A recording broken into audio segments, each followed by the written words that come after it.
ಪ್ರಧಾನಿ ಮೋದಿ ನಿವಾಸದಲ್ಲಿ high voltage meeting ಇನ್ನೇನು ಕೆಲವೇ ಹೊತ್ತಲ್ಲಿ ಆರಂಭ ಆಗುತ್ತೆ. ಪ್ರಧಾನಿ ಮೋದಿ ಭೇಟಿಗೆ ಆಗಮಿಸಿದ್ದಾರೆ ರಕ್ಷಣಾ ಸಚಿವ ರಾಜನಾಥ್ ಸಿಂಗ್ ಅಂತಕ್ಕಂಥ ಮಾಹಿತಿ ಕೂಡ ಲಭ್ಯ ಆಗ್ತಾ ಇದೆ. ಪ್ರಧಾನಿ ಮೋದಿ ನಿವಾಸದಲ್ಲಿ ಹೈ ವೋಲ್ಟೇಜ್ ಮೀಟಿಂಗ್ ಈಗ ನಡೆಯುವಂಥದ್ದು. ಮೋದಿಯವರ ಭೇಟಿಗೆ ರಕ್ಷಣಾ ಸಚಿವ ರಾಜನಾಥ್ ಸಿಂಗ್ ಅವರು ಈಗಾಗಲೇ ಆಗಮಿಸಿದ್ದಾರೆ. ಬಟ್ ಈ ಸಭೆಯಲ್ಲೇ ಅಂತಿಮ ನಿರ್ಧಾರವನ್ನು ಕೈಗೊಳ್ತಾರಾ, ಇನ್ನೊಂದು ಸುತ್ತಿನ ಮಾತುಕತೆ ಅಥವಾ ಸಭೆ ಏನಾದರೂ ನಡೆಯುತ್ತಾ? ಯಾಕಂದರೆ ಅಜಿತ್ ದೋವಲ್ ಅವರ ಅನುಪಸ್ಥಿತಿಯಲ್ಲಿ ಯಾವುದೇ ನಿರ್ಧಾರಗಳಾಗಲ್ಲ ನನ್ನ ಪ್ರಕಾರ. ಬಹಳ ಇಂಪಾರ್ಟೆಂಟು. ಮತ್ತು ಕೇಂದ್ರ ಗೃಹ ಸಚಿವ ಅಮಿತ್ ಶಾ ಅವರ ಸಮ್ಮುಖದಲ್ಲೂ ಕೂಡ ಮಾತುಕತೆ ಆಗಬೇಕಾಗುತ್ತೆ. ಸೊ ಹಾಗಾಗಿ ಅವರು ಮತ್ತು ಎಕ್ಸ್ಟರ್ನಲ್ ಅಫೇರ್ಸ್ ಮಿನಿಸ್ಟರ್ ಇವರೆಲ್ಲರೂ ಕೂಡ ಸಭೆಯಲ್ಲಿ ಸೇರಬೇಕಾಗತ್ತೆ.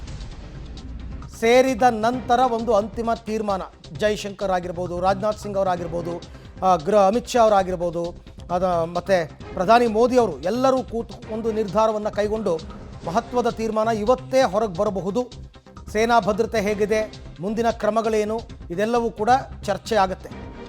ಪ್ರಮುಖವಾಗಿ ಇಡೀ ದೇಶ ಕಾದು ಕೂತಿರ್ತಕ್ಕಂಥದ್ದು ಇದೊಂದು ವಿಚಾರಕ್ಕೆ. ಕೇಂದ್ರ ಏನು ನಿರ್ಧಾರವನ್ನು ಕೈಗೊಳ್ಳುತ್ತೆ?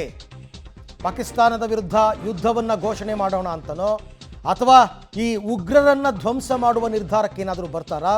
ಯಾವ ಆಪರೇಷನ್ಗೆ ಕೈ ಹಾಕ್ತಾರೆ? ಸೇನೆಗೆ ಯಾವ ಯಾವ ನಿರ್ಧಾರಗಳು ಡೈರೆಕ್ಷನ್ಸನ್ನು ಕೊಡ್ತಾರೆ? ಇದೆಲ್ಲವೂ ಕೂಡ ಇವತ್ತು ಚರ್ಚೆ ಆಗುತ್ತೆ. ವೆರಿ ಇಂಪಾರ್ಟೆಂಟ್ ಡೇ ಇವತ್ತು. ಹಾಗೆ ನೋಡೋಕ್ಕೆ ಹೋದರೆ ರಾಜನಾಥ್ ಸಿಂಗ್ ಅವರ ಭೇಟಿಯ ನಂತರ ಇನ್ನೊಂದು ಸುತ್ತಿನ ಮಾತುಕತೆಯನ್ನು ಮೋದಿಯವರು ಹಮ್ಮಿಕೋಬಹುದು. ತೀರ್ಮಾನಗಳನ್ನು ಕೈಗೊಳ್ಳಬೇಕಾಗುತ್ತೆ, ಮಹತ್ವದ ತೀರ್ಮಾನಗಳು. ಈ ಬಗ್ಗೆ ಕೂಡ ಮತ್ತಷ್ಟು ಮಾಹಿತಿ ನನ್ನ ಕೊಲೀಗ್ ಶಬೀರ್ ಅವರಿಂದ ಪಡ್ಕೊಳ್ಳೋಣ. ಶಬೀರ್, ರಾಜನಾಥ್ ಸಿಂಗ್ ಮತ್ತು ಮೋದಿಯವರ ಸಭೆಯಲ್ಲೇ ಎಲ್ಲ ನಿರ್ಧಾರ ಆಗೋ ಸಾಧ್ಯತೆ ಇದೆಯಾ? ಇನ್ನೊಂದು ಸುತ್ತಿನ ಮಾತುಕತೆ ಏನಾದರೂ ಆಗುತ್ತಾ ಇವತ್ತು? Very important day, crucial day ಇವತ್ತು ಅಂತ ಅನ್ಸುತ್ತೆ ನನಗೇನು.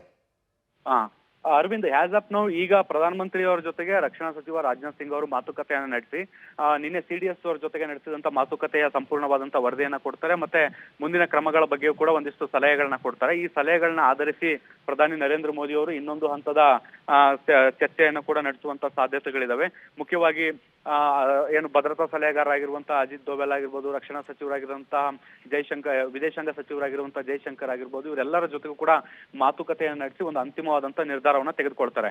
ಇದೆಲ್ಲವೂ ಆದ ಬಳಿಕ ಅರವಿಂದ್ ಒಂದು ಸಂಪುಟ ಸಭೆಯನ್ನ ಕೂಡ ಮಾಡ್ಬೇಕಾಗತ್ತೆ. ಈ ಭದ್ರತೆ ವಿಚಾರಕ್ಕೆ ಸಂಬಂಧಪಟ್ಟಂತಾನೆ ಒಂದು ವಿಶೇಷವಾದಂತಹ ಸಂಪುಟ ಸಮಿತಿ ಕೂಡ ಇದೆ. ಆ ಸಮಿತಿಯ ಮುಂದೆ ಈ ಎಲ್ಲಾ ಪ್ರಸ್ತಾಪಗಳನ್ನ ಇಟ್ಟು ಸಂಪುಟದಲ್ಲಿ ಅನುಮೋದನೆ ಪಡೆದ ಬಳಿಕ ಕ್ರಮಗಳಿಗೆ ಮುಂದೆ ಆಕ್ಷನ್ ಪ್ಲಾನ್ ಅನ್ನ ತೆಗೆದುಕೊಳ್ಬೇಕಾಗತ್ತೆ. ಹಾಗಾಗಿ ಮುಂದಿನ ಹಂತದಲ್ಲಿ ನೋಡೋದಾದ್ರೆ ನಾವು ಇನ್ನು 2 ಸಭೆಗಳನ್ನ ನಿರೀಕ್ಷೆ ಮಾಡಬಹುದು.